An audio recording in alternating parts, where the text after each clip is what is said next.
Miro todo esto y me pregunto, ¿por qué todo es así, tal y como lo miro?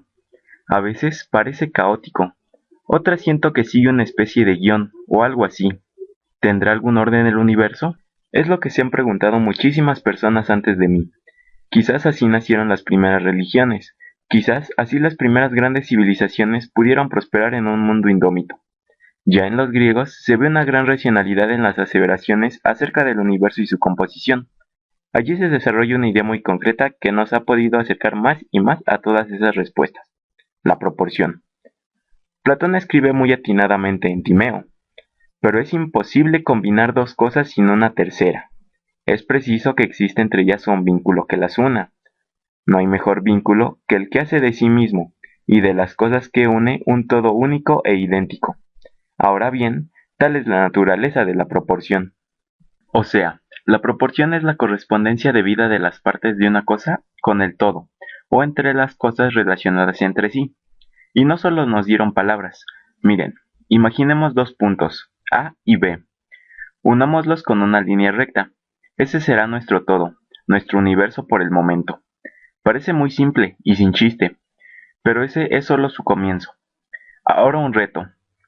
Dividamos en dos esa recta por un punto C, para obtener dos rectas, AC y CB, de modo que la recta total sea a la recta AC lo que la recta AC es a la recta CB.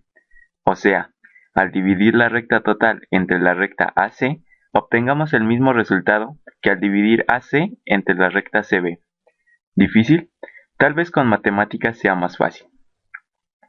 Según las instrucciones y confiando en nuestra pericia algebraica, lo que tenemos que hacer se condensa en esta expresión.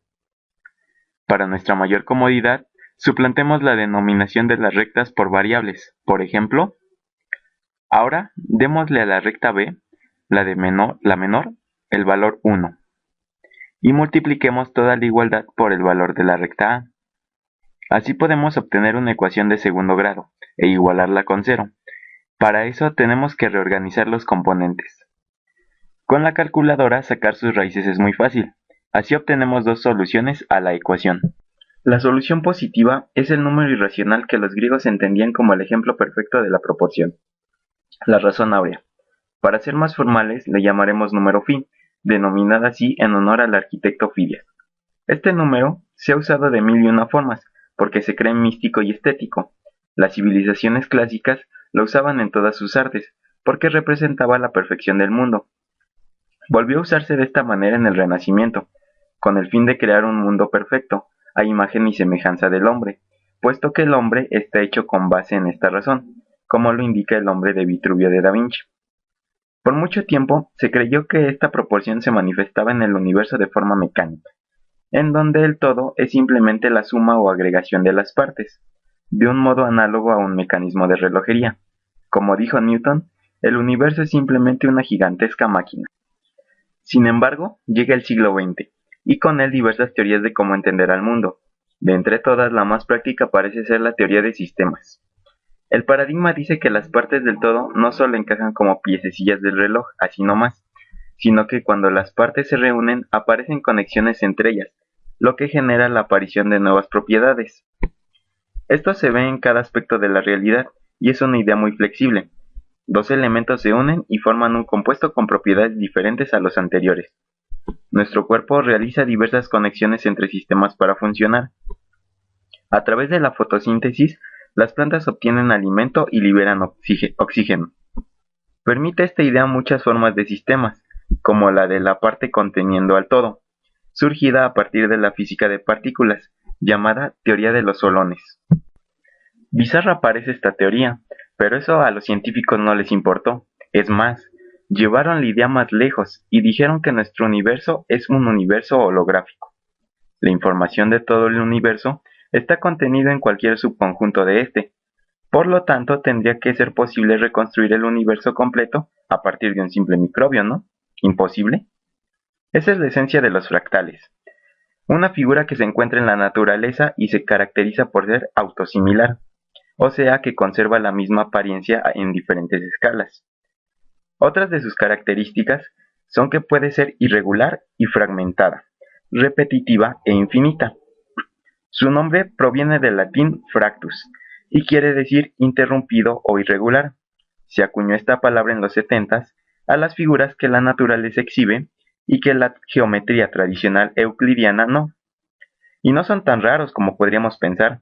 Han sido estudiados rigurosamente y se ha dado con varias fórmulas para definirlos y generarlos.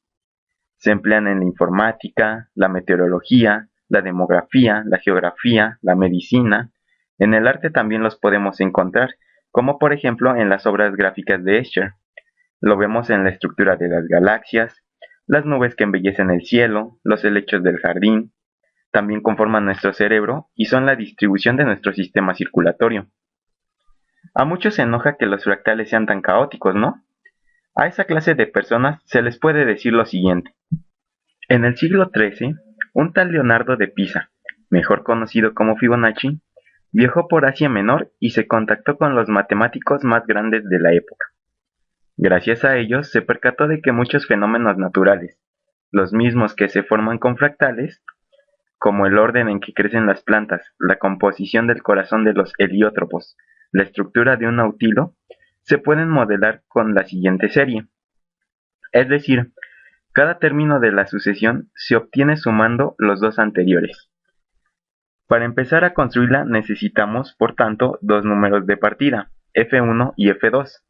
Además, la serie de Fibonacci cumple otras curiosas propiedades, como por ejemplo, que la suma de n términos es igual al término n más 2 menos 1. También tiene la particularidad de que el cociente entre dos términos consecutivos de la serie se aproxima al número phi. O sea, si se denota el enésimo número de Fibonacci como fn y el siguiente número de Fibonacci como fn más 1, descubrimos que a medida que n aumenta, esta razón oscila y es alternativamente menor y mayor que la razón áurea.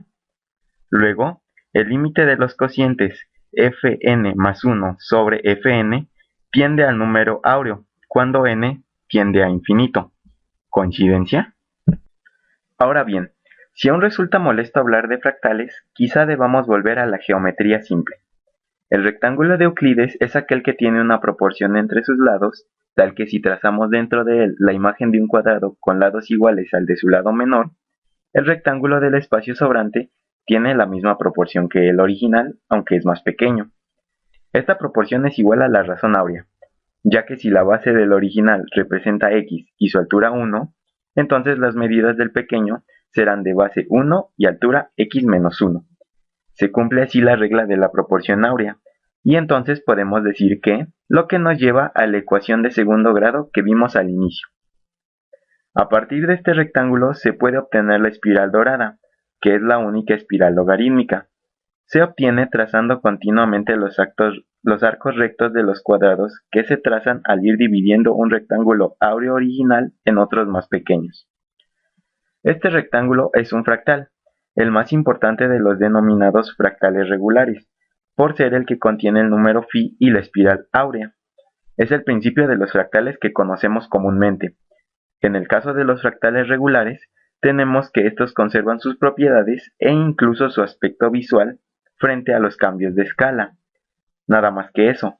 ¿Pero cuánta importancia tiene? ¿Todavía no están convencidos? Les contaré una anécdota. A comienzos de los 60, muchos científicos, motivados por las alteraciones climáticas y el incremento de CO2 en la atmósfera, se abocaron al modelamiento del clima.